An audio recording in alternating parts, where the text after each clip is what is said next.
हे समीकरण वाटायला लागले जे अत्यंत चुकीचं आहे. वक्तृत्व म्हणजे तुम्हाला जे समजलं, तुम्हाला जे कळलं ते इतरांपर्यंत पोहोचवणं प्रभावीपणे.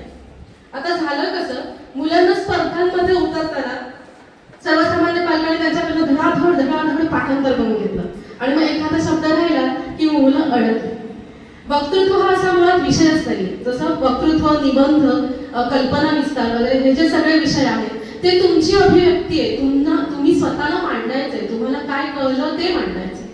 आपण सवय लावून दिली मुलांना की निबंध लिहिताना सुद्धा मुलं काहीतरी गुगल करतात आणि लिहितात. भाषण पाठांतर करताना मुलं काहीतरी गुगल करतात, चॅटजीपीटी मधलं भाषण वाचतात, पाठ करतात, भरभरून पाठ करतात आणि बोलत जातात. आता त्यांच्या ह्या पाठांतरावरती बोलण्याला जर आपण वक्तृत्व म्हणलं तर ते चुकीचं. वक्तृत्व म्हणजे काय, तुम्हाला तो विषय कितपत समजला, त्याची कितपत तुम्हाला जाणीव, त्याच्याबद्दल तुमचा अभ्यास किती आहे आणि तुम्हाला जे कळलं ते इतरांपर्यंत कितपत पोहोचलं, या सगळ्या गोष्टी त्याच्यामध्ये येतात. आणि मग त्याच्यामध्ये हावभाव, तुमची देहबोली वगैरे हे विषय मांडण्यात आले. मग त्यातही लोक कृत्रिम झाली थोडी, की असे हात करणे म्हणजे प्रचंड प्रभावी व्यक्तिमत्व, असं उभं राहणे म्हणजे काहीतरी वेगळं, किंवा असं थेट बोलणं म्हणजे काहीतरी वेगळं. यामुळे मुलं सुद्धा ना खूप कृत्रिम झाली. त्यांना सहजपणे बोलता येईल असं झालं, त्यांना सहजपणे वावरता येईल असं झालं. कारण हे सगळं कुठे घडतं, जेव्हा मुलं स्पर्धांमध्ये जातात. आपण शाळा पातळीवरती किंवा तालुका स्तरावरती वगैरे स्पर्धा घेतो, तितपत योग्य असतं. कारण मुलांना फक्त त्या पाठांतरावरती किंवा त्या एका भाषणापुरतंच जज केलं जातं. जेव्हा मुलं राज्यस्तरावरच्या स्पर्धा असतात किंवा इतर स्पर्धा असतात, तिथे काय प्रकार असतो, तर एकतर तुम्हाला तुमचं भाषण दिलं जातं, त्यातनं एखादं तुमचं कॅल्क्युलेशन केलं जातं, त्याच्यानंतर तुम्हाला कुठलाही विषय ऑन द स्पॉट बोलायचं असतं. आता मुलांचा प्रॉब्लेम काय होतो की येणारा विषय कुठला आहे हे मुलांना माहिती नाहीये. त्यात टिकतं कोण, ज्याचा अभ्यास आहे किंवा ज्याला सगळ्या बाबतीत गोष्टी माहिती आहेत, ज्याने बऱ्याच बारीक सारीक विषयांचं वाचन केलंय. आणि वाचन करणारा माणूस आहे हा कुठल्याही विषयावर ठामपणे बोलू शकतो, चांगल्या पद्धतीने बोलू शकतो, जर त्याने चांगल्या पद्धतीचं वाचन केलेलं असेल तर.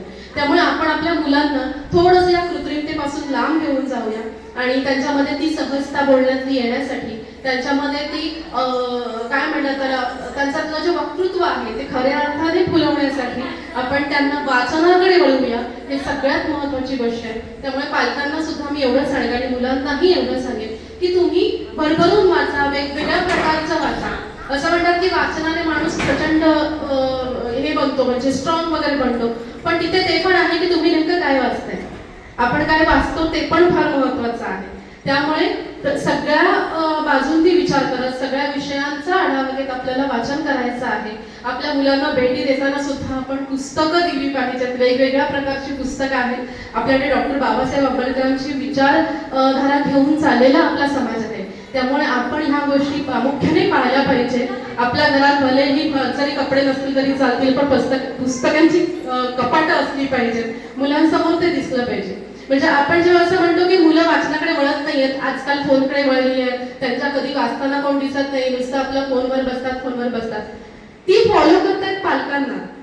म्हणजे जर त्यांच्या घरामध्ये वाचणारे पालक असतील तर मुलं ऑटोमॅटिकली वाचनाकडे वळतात, त्यांना सांगावं लागत नाही. म्हणजे कुठलीही गोष्ट आहे मुलांना ती आपण काही असं सांगत नाही की तू हे कर, ते कर, ते केलं पाहिजे, हे केलं पाहिजे. पालक जे करत असतात ते मुलं फॉलो करतात. त्यामुळे मुळात पालकांनी आधी फोन बाजूला ठेवून स्वतःच्या वाचनामध्ये भर दिला पाहिजे. विशेषतः महिला वर्गासाठी मी हे फार याने सांगते, तळमळीने सांगते की तुम्ही तुमचं वाचन वाढवलं पाहिजे. आपण म्हणतो की आपल्याकडे वेळ नाहीये, पण आपण आपला वेळ कुठे देतोय आपण ह्याचं जर कॅल्क्युलेशन केलं तर दिवसातला अर्धा वेळ आपल्या अनावश्यक कामांसाठी चाललेला आहे. आपण फक्त घरातल्या कामांचाच हे सांगतो, गाजावाजा करतो, पण घरातली कामं ही काही दिवसभर करायची कामं मुळातच नसतात. आपण त्याचं नियोजन कसं केलं, कारण तीच कामं करून कोणीतरी बाकीच्या गोष्टी पण मॅनेज करते.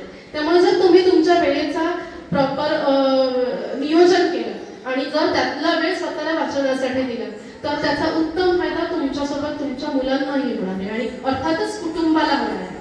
आपल्याकडे ज्या चर्चा होतात, आपल्या घरात ज्या चर्चा होतात त्या खूप मॅटर करतात.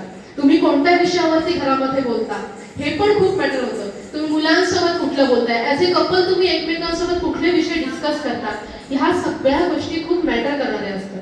त्यामुळे जेव्हा एखादं मूल तुमच्याकडे येऊन काहीतरी विचारेल तर त्याचं उत्तर त्याचं समाधान होईपर्यंत देता यावं इतपत आपल्याकडे वाचन असणं गरजेचं आहे. आजकालची मुलं फार शार्प आहेत, म्हणजे प्रचंड हुशार आहेत. त्यांच्या मनात भरपूर प्रश्न असतात, त्याची उत्तरं त्यांना नाही मिळाली की मग ती अस्वस्थ होतात आणि मग ती डिस्ट्रॅक्ट होतात.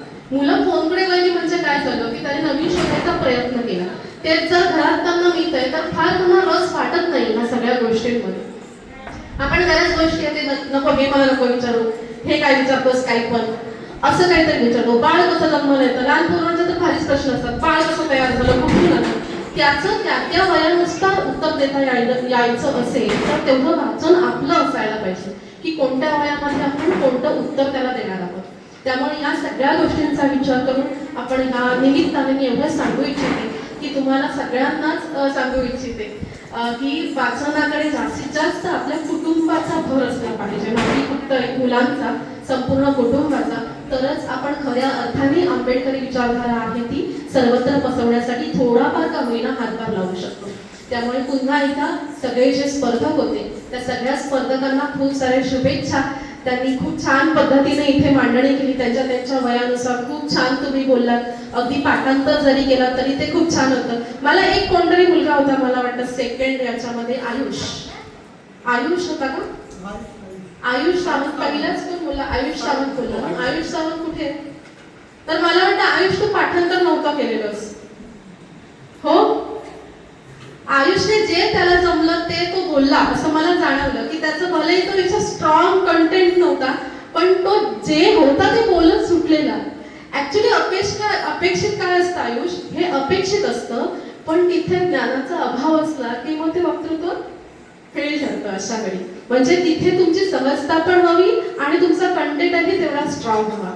त्यामुळे तुझी जी सहजता आहे, आता मध्ये मध्ये तर तू त्याच गोष्टी रिपीट पण करत होतास पण थांबत नव्हतास, किंवा तो तेच बोलत होता, तेच सगळं सांगत होता, पण तुझ्यातला कॉन्फिडन्स तू तेवढाच टिकवून ठेवलास, ठीक आहे. किंवा रिया आहे, रियाचा कॉन्फिडन्स जबरदस्त आहे. म्हणजे तिने काय म्हणतात त्याला, एक आदर्श वक्तृत्वाची जी आपल्या डोक्यात इमेज असते तशा टाईप मध्ये तिने ते एकदम सादरीकरण केलं. मग इथे तो धोका असतो रिया, मी जे तुला म्हटलं की कृत्रिम जर झालं आपल्याकडनं तर समजा तुझे एखादं वाक्य राहिलं तर तिथे दुसरं वाक्य टाकताना तू त्याच ताकदीने उतरलं पाहिजे. अदरवाईज आपण जे बोलतोय ते ऍक्टिंग वाटू शकते लोकांना, डिरेक्टली इनडिरेक्टली हो हे होतं.